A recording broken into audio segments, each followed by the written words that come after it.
Ça se passe ici, est en Côte d'Or cette semaine et on vous emmène ce soir à la découverte des sources de la Seine. Même si le lieu se situe dans notre région, il faut savoir qu'il appartient à la ville de Paris. Et le 12 juillet prochain, vous pourrez y voir passer la flamme olympique. On retrouve sur place Sébastien Quéroux.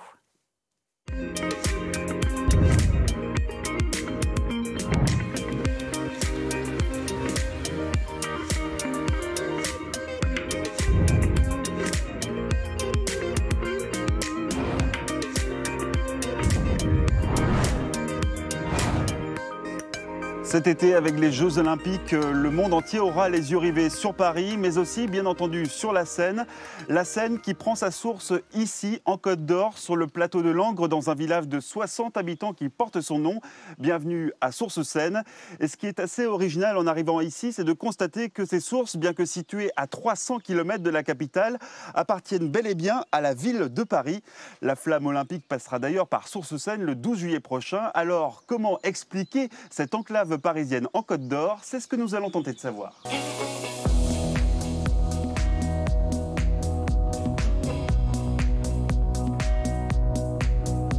Bonsoir Marie-Jeanne Fournier.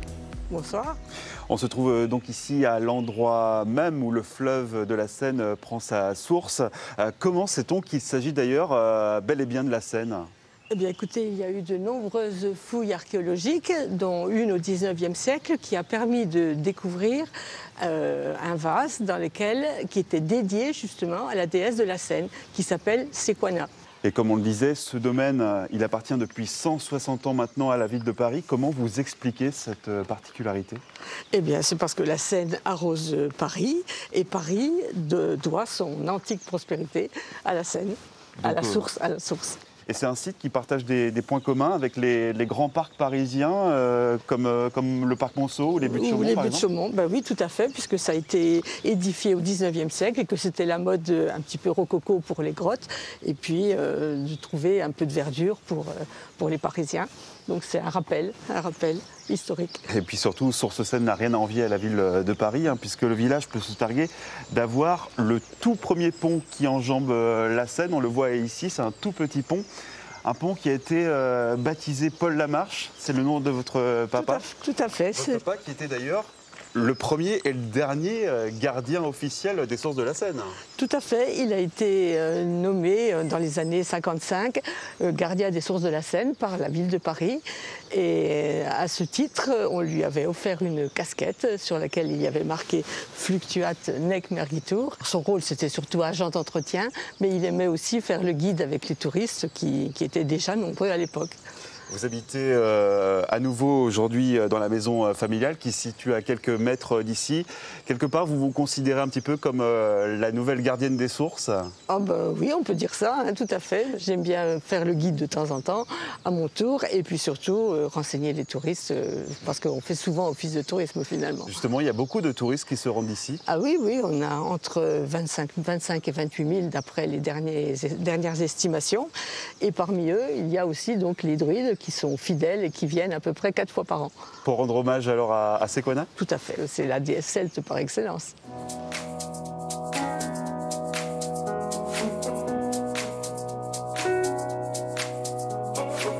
Bonsoir Sophie Louet. Bonsoir Sébastien. Vous êtes la maire de Sources-Seine. Alors on précise qu'encore aujourd'hui, c'est la ville de Paris qui gère l'entretien de ce domaine puisqu'elle en est propriétaire. C'est un avantage ou un inconvénient pour vous? À vrai dire, c'est ni l'un ni l'autre. Elle est propriétaire, donc naturellement, elle gère sa propriété. Maintenant, si vraiment elle dépense à peu près 20 000 euros chaque année pour entretenir le site, si la commune de Sources-Seine devait l'entretenir, on n'aurait jamais les moyens de mettre 20 000 euros pour l'entretien juste d'un site. Oui, puisqu'on rappelle que votre village, c'est un village de 60 habitants. Voilà, 60 habitants. On vit avec 50 000 euros. Si on devait mettre la moitié du budget sur le site, bon, voilà, c'est juste impossible, c'est inimaginable. Donc c'est parfait, elle le fait depuis le 19e siècle, c'est la ville de Paris qui entretient. Et l'entretien, il est fait régulièrement? Alors l'entretien est fait très régulièrement. C'est un contrat avec, qui est sous-traité avec une entreprise de Châtillon. Il y a un programme, ils viennent très régulièrement. S'il y a un événement un peu particulier, ils viennent spécialement pour ça. Voilà. Non, mais le programme est fait sur l'année et vraiment c'est suivi. Et d'ailleurs récemment, il y a eu un peu de nettoyage qui a été fait, je crois. Alors ils ont nettoyé toute la partie archéologique. Ça n'avait pas été fait depuis une quinzaine d'années à peu près. Ils ont défriché, ils ont enlevé les haies qui cassaient la vue. Et chaque année, ils remplacent des arbres, ils remplacent du mobilier, ils nettoient une partie. Enfin, vraiment, l'entretien est... C'est un domaine qui n'est pas délaissé. Ah, pas du tout. Jamais. Et je crois que cette année, la ville de Paris s'y intéresse beaucoup plus que d'habitude, puisque la flamme olympique passera le 12 juillet, ici, dans le parc des Sources de la Seine. Il y a des aménagements particuliers qui sont prévus. Vous savez déjà comment ça va se passer? Oui, on fait partie des 8 sites choisis pour recevoir la flamme le 12 juillet.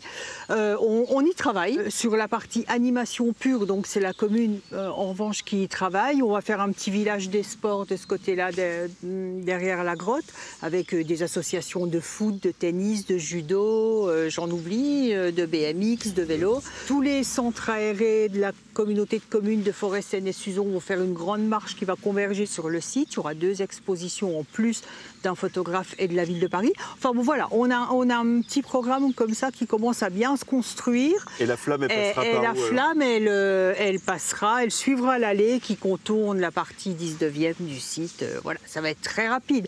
Elle sera là 10 minutes, mais bon. Voilà, 10 minutes dans toute une vie, quoi, parce qu'on n'a pas la flamme olympique tous les jours chez soi, quoi. Surtout dans un village de 60 habitants. Surtout dans un village de 60 habitants. Mais là, voilà l'avantage d'avoir la ville de Paris comme propriétaire sur sa commune, c'est qu'on a la flamme olympique. Et donc on rappelle que cette flamme olympique passera donc le 12 juillet ici à Sources-Seine. Et pour celles et ceux qui ne connaissent pas encore ce domaine, eh bien sachez qu'il est accessible 24 heures sur 24, 7 jours sur 7 et entièrement gratuit, bien évidemment.